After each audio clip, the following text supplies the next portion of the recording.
So each of our clubs has looked at their governance, deciding what is right for them, what's going to help them achieve their vision, and what fits in with their current mission statement and current plans.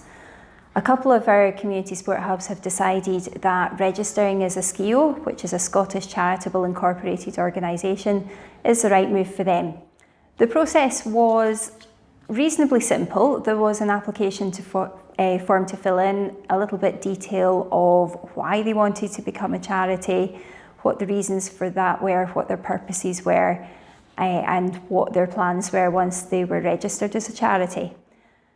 The community sport hubs were very honest about this, and the reasons varied from each hub.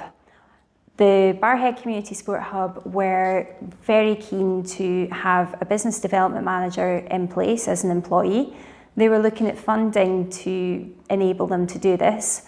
And also, once they had a business development manager in place, they wanted that person to drive forward the Community Sport Hub as a social enterprise and be able to raise funds.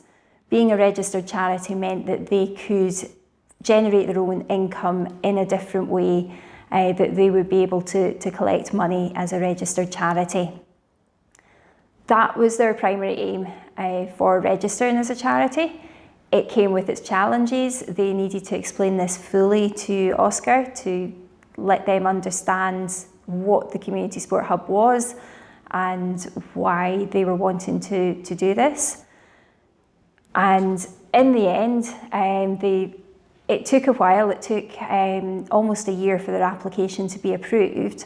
And a lot of that was Oscar helping the committee, steering them in the right direction, helping them change their constitution to be appropriate for what they were wanting to achieve. And when they received their charitable status, it meant they were able to apply for Robertson Trust funding, which they were successful with, and they really benefited from having a business development manager in place. The other community sport hub that has applied for a SCIO was a much quicker process because we had a lot of learning already from the Barrhead hub.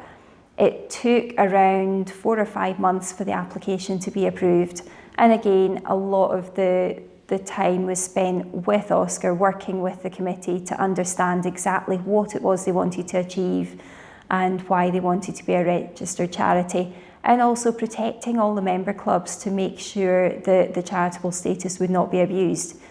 One of the reasons for this hub wanting to become a charity partly is to be able to access different funding streams.